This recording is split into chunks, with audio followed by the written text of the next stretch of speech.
way I was being used, I felt like Doc was trying to play me as Ray Allen or JJ Redick. All pin downs. I can do it, but that ain't my game. That last season was just hard overall, and he spent a lot of time on all the smoke podcasts with Matt Barnes and Steven Jackson, just like complaining a lot about this last season. I mean, I had shoulder surgery, and it was a hard. I mean, it was bad. I was in a dark place. He was just saying, whatever. And then Doc Rivers like, and then Doc the reporter, of course, was like, Doc Rivers, guess what Paul George said about you, little simps. And Doc Rivers is like, and they told Doc Rivers, and Doc Rivers is like, Ty Lue was sitting right next to me. Ain't gonna be much different. like, does not act like it was just my decision. That your head coach now was my assistant coach last year. And everybody knows when Tyronn Lue's a head assistant coach, Tyronn Lue has a say in what goes on. Because Tyronn Lue is like that guy, apparently, when it comes to the coaching staffs. So we're going to see. Luckily enough, I trust Kawhi Leonard enough to kind of overtake how much I don't trust Paul George. Like, I did a lot last year, and that came back to bite me because Paul George became so unreliable. But, like, I hope this year is not the same thing, because if it is, I mean, I've heard the argument that, like, Paul George, like, there is a rhetoric out there by, I guess you would call them smart basketball fans, smart in quotes, of course, that Paul George is not a superstar player. Paul George is not a superstar, or is not a star player. Paul George is a really good role player.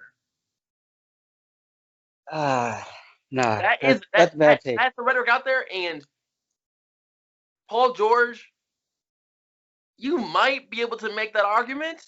He's a really good role player, like a lot of what the Clippers had like 2 years ago. Like, I think that's kind of a weak take as far as Paul George. I've never heard that before, honestly. Like the only other person that Paul George is just a really good role player. The only other player in that like kind of sphere of talent that I've heard that argument for was Melo. Carmelo Anthony. Whoever said that is really nuts. Well, and here's the thing though, in fairness to people who make that argument for Melo, the reason you say it is not necessarily because of like it's not like that's the only thing he can do, just like Paul George is not necessarily the only thing he can do. But when you think of Melo, like he like at least in particular prior to him, getting back in the league or whatever, you think of the desire to score and put the ball through the hoop to the detriment of all else. Or to the exclusion of basically all else. Which doesn't say that was all he could do. I think he had a couple seasons where he averaged like 10 rebounds a game or what have you, and a couple seasons where he actually played defense. But in general, like that's like he would want to score to the detriment, like regardless of whether or not he did anything else. I Paul George isn't that. I mean, I do tend to believe that the word star and superstar are thrown out too nonchalantly in the NBA. Mm-hmm. Like, to become a superstar, though, because people consider Paul George a superstar. Mm-hmm. Paul George has never been clutch in the playoffs. Like, if you think of Paul George moments, right? Mm-hmm. You think of like off the top of your head, if you think of a Paul George moment, you think of regular season games of him shooting far, that 360 windmill, that dunk on Birdman. You know what I mean? You think of very specific things, but nothing that's like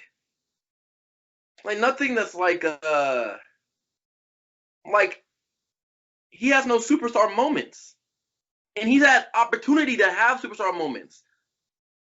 Clippers, Pacers, and the Pacers team was really good. He was there too, going up against the Heat when they had Roy Hibbert and all them, and David West. That was a good Pacers team, and they were supposed to beat the Heat because the big men they had, and like the Miami Heat didn't have a big man, but also the big man they had was Roy Hibbert. So like That's a whole weird thing. But Or like, Hibbert was cold for like 2 seasons. he wasn't even cold for 2 seasons. He just was like decent against like the Heat for some reason. Like, and that's no, not for some reason. And that's because the Heat had Joel Anthony. Like that was their big man. Like they had awful, awful big man. And Dennis Haslam is he's not great. Like he's never been great. Like he's an undersized big man, is what it is. But Roy Hibbert was a 7-footer who took charges. You know what I mean? Like it was a whole thing. Um, but that team still was like supposed to beat Miami, which in hindsight you look at it and you're like that's nuts. But it is what it is. But like Paul George, like I can't think of any like moments that's like yeah that's a superstar. Besides like regular season stuff and like middle of the game stuff, nothing that was like oh he's solidified. Like every superstar you think moments, so it's like oh he's solidified as like a superstar. Paul George has never had those moments at all. Like, I mean, in I'm not even sure I can necessarily argue against that too much. So I'm just gonna be here.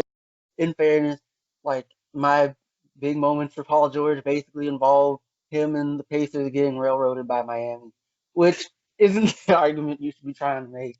But like when like it's just like when I teams, it's just kind of like they're really good, but like they still like at the end of the day they still didn't do what they had the potential to do for better or for worse. You know what's crazy? What? I guarantee you remember more Lance Stevenson moments than you do Paul George moments with the Pacers. I I don't know if I can agree with that, but it's like I'd have to sit and go through the vault and like there were a bunch of finals where like caught bits and pieces of it during like school trips, end of the year trips or whatever. So it's gonna be muddled in with other random stuff. But Okay. All I'm saying is that is a rhetoric out there. I don't know if I believe it or not. I'm still on the fence about it. Like you could pull me either way with like how strong your argument is for or against Paul George. But all I do know is like I have no confidence in Paul George, and apparently he has no confidence in himself. oh yes, because we got way off. So something I've been thinking about last couple days or so. Is it? I feel like one of and granted maybe this is less true as you get higher up. Like, but I don't think it's necessarily true. One of the most important things a coach can do, I feel like, is recognize, and especially at lower levels, but recognize what the core of a player's game Uh, is. for Which sure. is to say, like, recognize, for example, that like there are some players like the core of their game is shooting. Steph Curry, for example. And so, like, if you're trying to figure out how to use them or like how to help them develop a better, like more well-rounded game or what have you, that is the starting point. You start with the fact that Curry likes to shoot and he shoots very well, and you build the rest of his game around that, which is basically what his game looks like. It's built around the fact that he can like hit from the logo fairly consistently. Um, and like I feel like I would like to think that most successful coaches are fairly good at doing that, or recognizing the strength and recognizing and attempting to maximize the strengths and weaknesses of their players. So like I'm not really sure if like Doc can be blamed for the fact that Paul George didn't show up when Paul George needed to show up. I think a one attribute to a successful head coach is that he puts his players in the best positions for them and the best positions Right. to win. That's like the Yeah. Right. strongest attribute, honestly, for a coach, right? Mm-hmm. The issue is when Paul George took shots, he was really missing them. And then he was really missing open layups. Like stuff he should make, obviously. But if you were watching the games, he was just missing them. and you're like, how are you missing that? You know what I mean? It's Right. like you got to make those shots. That one shot where he shot it and he hit off the side of the backboard, that's it wasn't like somebody was drunk testing him and he just really missed that shot. And it wasn't out of pocket for him at that moment. So I'm not sure if you can blame Doc Rivers for that. Also, like it's weird because he also didn't do good that last playoff season or that last playoff series in Oklahoma City. Remember when they missed all those threes? They hit like 1 3 the whole game, and like it's it seems to be because he's had whoa, who is his coach? Billy Donovan, Oklahoma Mm-hmm. City. Doc Rivers, Clippers, and then for the Pacers, they had the head coach for the Vogel, I think they had. Vogel, yeah, the head coach for Lakers right now. And No, actually, hold up. Vogel just won. Actually, in his last season, his head coach was Nate McMillan. Okay, so oh yeah, Vogel did They get had Vogel before that, though. so Vogel, Nick McMillan, Billy Donovan, and Doc Rivers. Right. At some point, you can't. At some point, you just can't blame the coach. Like he's kind of been doing the same thing for all of his coaches. In certain moments, he'll be like Paul George, or Paul George just might be a good regular season player. Like there are those players do exist. He might end up just being a really good regular season player, but that's not good. You know, Kawhi. I'd much rather be Kawhi Leonard than Paul George.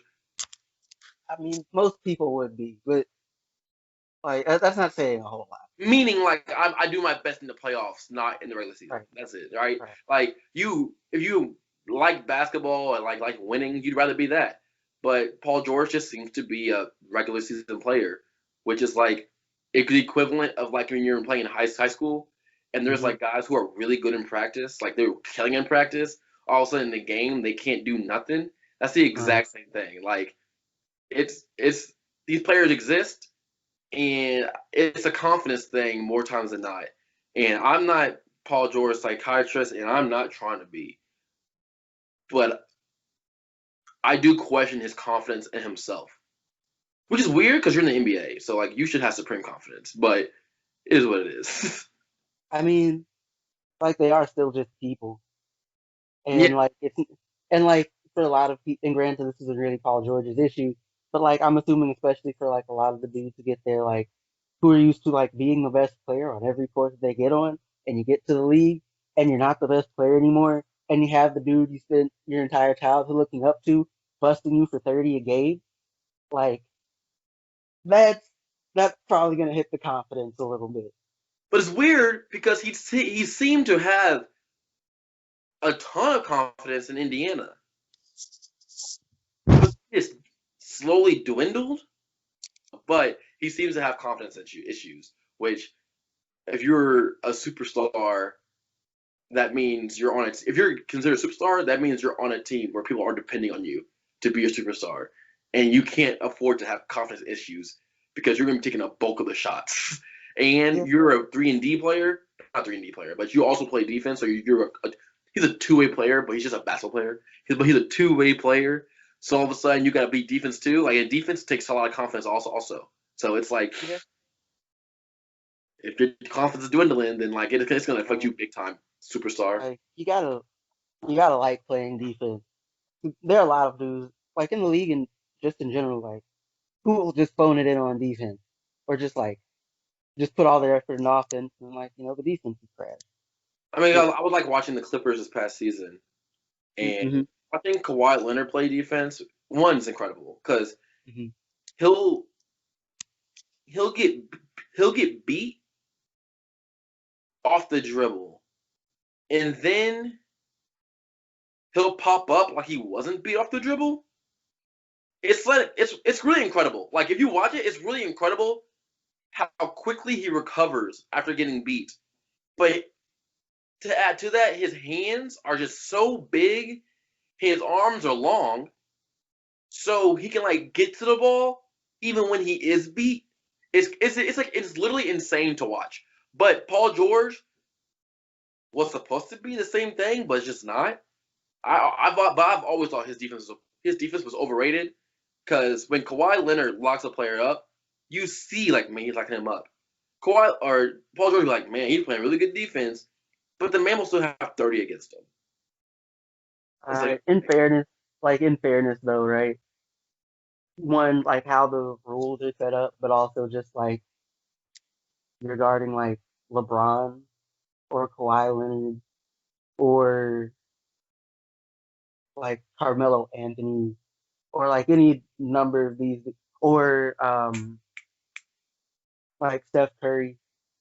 And like the thing is, like the ideal situation with most of these dudes is that you slow them down, you make them inefficient because they're going to put the shots up, and they are good enough. They're probably going to make them. But like an ideal situation defensively when when you have to guard the best player on the team is like um there was a series that Memphis played against Oklahoma City where uh Tony Allen like spent like most of the series more for whatever reason just seemed to be in like Durant's head for reasons like only Durant knows, I guess. And like Durant, he was still putting up like 30 points, but it took him like 37 shots or something to get his point. Like, yeah. and he was just irritated. And you make them work for everything. You make them get tired.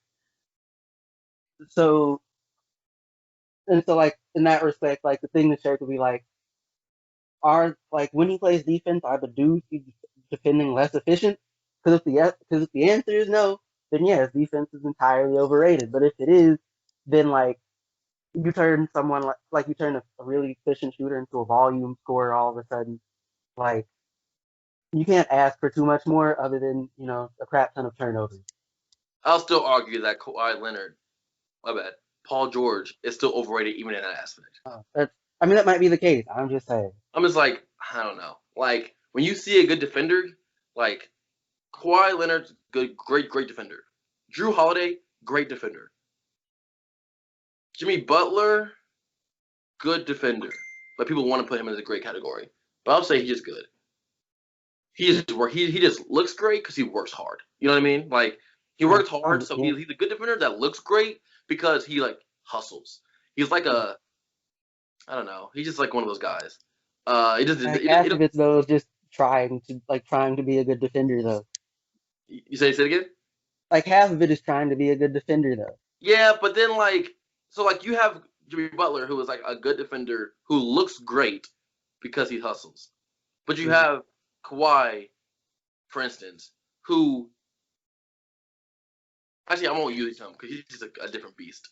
But you also have Drew Holiday, who's a great defender, who he doesn't look he's trying hard.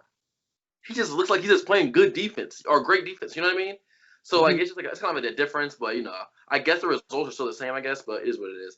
But then you have Paul George, who like he still be getting cooked, like he really does. But then you also have but then on the other spectrum, you have like Steph Curry, who's like not a great defender at all, but he just stays in the passing lanes and gets steals. So like he looks like if you get 2 steals a game, 1 steal a game, and you dive on the floor twice, people will think you're a great defender. You're no. Yep. But you're really not, obviously. You know what I mean? But you're good at playing the passing lanes, but like you're not stopping anybody. it's just like Durant. Durant's not stopping anybody one-on-one playing defense, but he's getting block shots off of help defense and recovery defense. Also, he's an agile 7-footer. He should be getting blocks. Like he should be getting blocks. Like it's not that the fact that started blowing people's minds. Like he's a really good defender. Like 2 years ago, I'm like, no, he's not. He just gets help. He just plays help defense now. Like it's completely different. He's in a system where he did that. But he's not a good one.